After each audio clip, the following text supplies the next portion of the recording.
Thank you for taking the time to join and listen to Real Conversations with Felicia Michelle.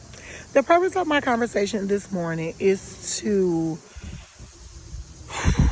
ask the community to help in providing resources for single mothers. Not actually give them anything, but share any resources that you may know of that can and will help single mothers.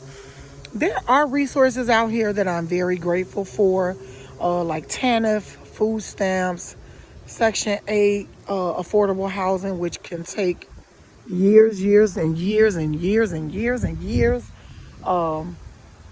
to get called on the waiting list. All those things help. They can be a hinder in a way, but all those things help single moms.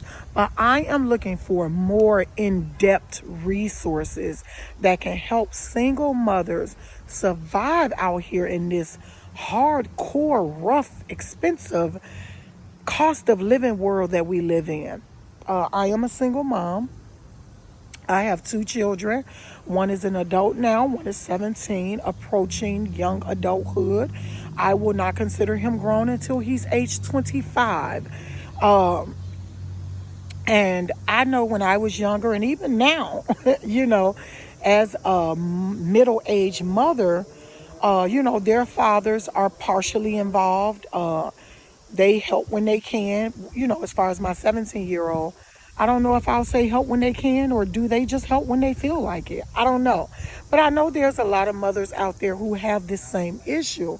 So my concern is that single mothers get more help. Like I say, Section 8 lists can take a very long time. Getting help with TANF and other government assistance, it can be a bit much trying to get those fundings. And everybody is not eligible because they think once you make what they consider a decent amount of money, they stop helping you with all those things. And I can understand, it's such a thin line. I understand that funds does get abused. I definitely understand that, but I also know that, the entities who create these fundings also abuse the funds.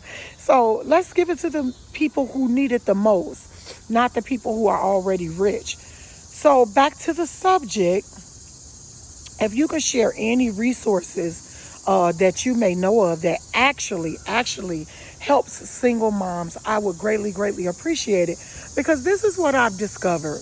I know that there is a program, more like a drug program, that provides immediate low-income housing for men. I think it's for women too. I have to get more details on that. For people who are addicted to drugs. Everybody needs help. I don't want to take away from that. Even men, things are rough for everybody. And everybody didn't get a great jump start in life. So sometimes people do need that extra help or that extra push.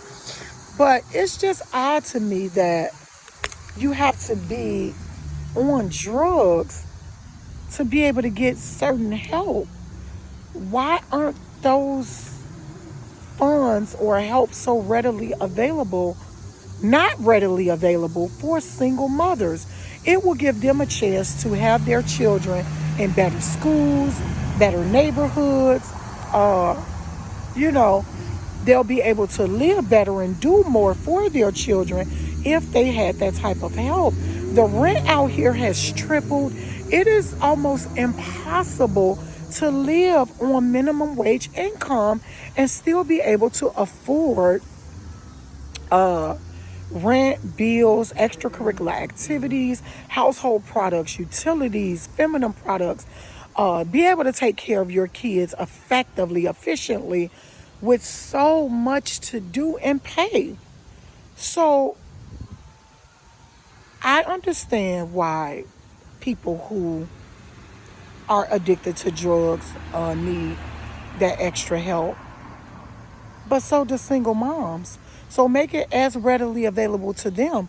I know guys who stay out in these amazing suburbs like Schaumburg, Arlington Heights, up north. Like they have all these amazing places to stay where they get to pay little to no rent when it's single mothers out here who are really trying to help and take care of their children, help them to live in a better community. But it's like it's all being devoured by people who are addicted to drugs. And people are quick to say, well, they should have chose better men. They should have chose better baby daddies who can help them. Well, I understand that was a choice. And unfortunately, men are quite manipulating. And in the beginning of the relationship, we do think we chose the best man or the best father for our children. Or there are so many factors to it, but it's the same with people who use drugs. They could have chosen not to use drugs or, to get help with the addiction early on. But, we all have choices that we don't take advantage of or that we just don't do well with. So again, I'm really rooting for, hoping for, and asking that single mothers get more help. So if you guys have any resources, like I said, that you can share in the comments below, please do so. No judgment, no harsh words, just any resources or help that you are aware of that can help our single mothers. Because we need love and we need help too. So thank you so much for listening to Real Conversations with Felicia Michelle, and you have an amazing day.